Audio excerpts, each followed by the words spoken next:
What's up people, it's Wasabi and I'm back with another review, and today we're gonna take a look at the brand new, well, not so brand new, but I'm just a bit late, the DeathAdder V4 Pro. Full disclosure, I bought this one myself and I know I'm a little late to the party, but my channel is still pretty small, so I gotta be extra smart with the spending. You know, I can't splurge so much on random stuff. But of course, all your views, likes, subscribes, and sharing of my videos do help a ton, so thank you all for that. We are getting there. I'd say that the channel is growing very well. And as always with everything on my channel, these are my thoughts, personal opinions, and experiences with the product. Now before we get on with the review, here's a quick look at the packaging because that's what you pay for too. I'm really liking this new compact packaging. It's super clean and easier to wrap up for Christmas. Pull this up and you got the new HyperPolling dongle, which looks like someone decapitated R2-D2. And there you have the mouse itself. Under the tray, you'll find the USB-C cable in white to match this colorway. You also get the thank you card, the manual, and tucked inside are the usual Razer stickers and a full set of pre-cut grip tapes. And that's pretty much all that's included inside the box. Now before we go any further, let's manage some expectations here real quick. For this release, it is incredibly safe. Almost too safe. The big headline here is that there are 0 changes to the shape, and as we all know in the world of mice, shape is king. What's really gonna bug people though is that this was Razer's chance to address the feedback on the V3 shape that's been floating around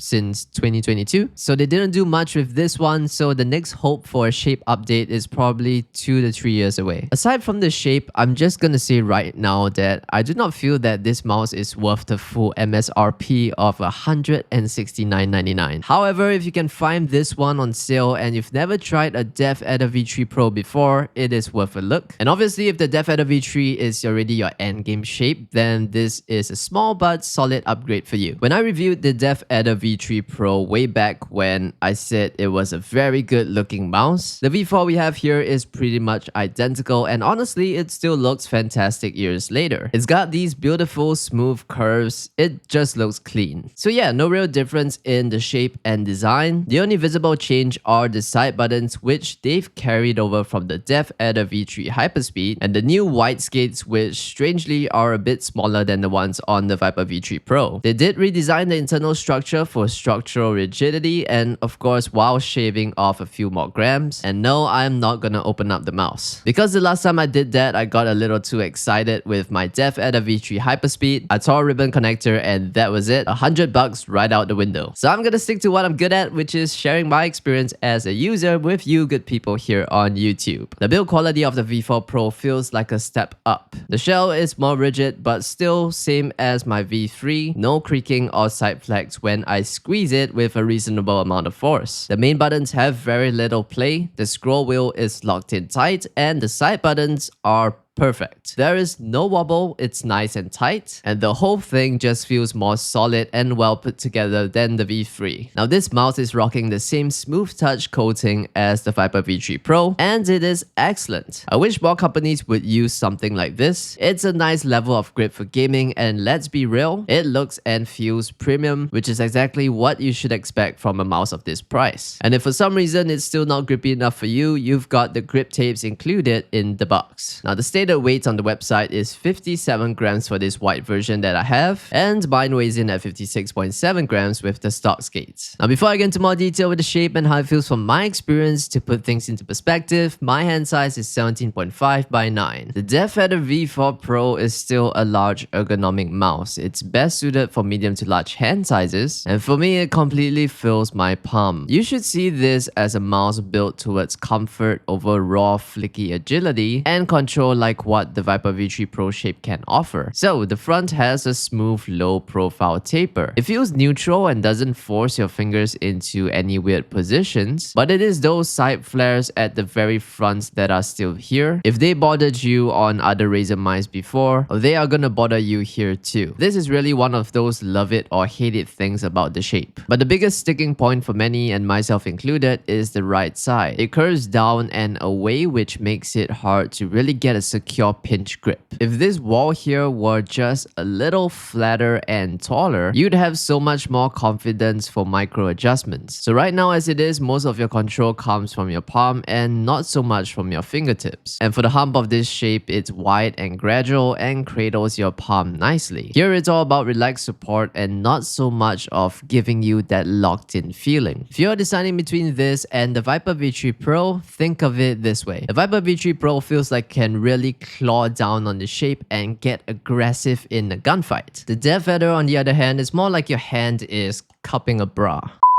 I'm sorry for those of you who do not know, you gotta use some imagination here. It's smooth, rounded, and mostly relaxed. Some will love that comfort, and some will be left wishing for more grip and control. Oh my god. It is a relaxed shape that just lets your hand rest on top of it. Okay, now here's a closer look to help you visualize the different grip styles on the DeathAdder V4 Pro. With my hand size of 17.5 by 9, the DeathAdder V4 Pro truly shines with the palm grip style. It's also because this mouse is on the larger side that's made suitable for medium to large hand sizes. And for my hand size, doing the palm grip style does feel comfortable for long sessions. And for relaxed claw grip, it works well enough too. The hump provides plenty of palm support, but for a more aggressive claw, you might feel like you're fighting the shape a bit. And that's because for this shape, and like with most ergonomic mice, the height goes up pretty high towards the middle. So if you place your fingers further back on the mouse buttons, it would put your hand at quite an uncomfortable angle. And then there's the fingertip grip style. Honestly, this is not the best choice. This is after all a pretty big mouse, and the sloping sides make it clumsy to lift and maneuver without palm contact. You can do it, but it's just not ideal. Something I picked up when using Vexi mice this year is the forward-leaning grip. This is where you rest your palm further up on the mouse so it's not dragging on the pad, kinda like how you see pros like Zaiwu and Dongle hold that mice. When I grip the DeathAdder this way, it suddenly feels way more stable and controllable for my hand size. So if you have smaller hands but you're dead set on this shape and size, you can give this a try. It might just make it feel a lot better for you. So this mouse features the new Razer Optical mouse switches Gen 4, and they are rated for 100 million clicks. It sounds and feels very close to light on optical switches to me. These switches do feel very stable to click though, with hardly any button side movement thanks to the improved internal structure of the mouse. So how do they feel? In one word, crisp. And that's not necessarily a compliment, because the click experience here feels very one-dimensional and flat. It's not satisfying, especially when you're popping hits. What's really surprising though is how different the left and right mouse buttons sound. The left click to me sounds like a standard Omron optical switch without much metallic pinging, while the right click sounds like it's striking a loose piece of metal. It's tinny and honestly sounds worse than my GPX Superlight 2. So this is a bit of a letdown, especially since the clicks on the cheaper DeathAdder V3 Hyperspeed and the just as expensive Viper V3 Pro both sound and feel better than this. Now for some very good news, the side buttons here are fantastic. They've adopted the split design from the V3 Hyperspeed model, and they are large, tactile, and a joy to press. They have a short, snappy travel and really solid feedback. It sure does feel like a proper quality mouse button. To me, these are easily as good, if not better, than the ones on the Viper V3 Pro. And for the scroll wheel, this one now has an optical encoder, which should be much better durability. And that is a notorious weak point for Razer in the past. The scrolling itself is smooth with light dampened steps. It's not as satisfying or defined as the wheel on my Viper V3 Pro, but I see this as a worthwhile sacrifice for reliability. The scroll click, however, is fantastic. It's the perfect tension for gaming. It's not too hard, it's not too soft, it is just right. Now here's a quick sound test to give you a better idea of how this mouse sounds.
For the skates, we got the new skate design, which is similar to the white skates on the Viper V3 Pro. And I gotta say that Razer stock skates have been pretty good. They are smooth, not too fast, and feel like a nice middle ground for most gamers. It is definitely better than the stock skates you find on something like a Pulsar mouse, for example. And I wouldn't bother changing these out unless they wear down or you're planning to main a glass mousepad. Inside, we have the new Razer Focus Pro 45K optical sensor Gen 2.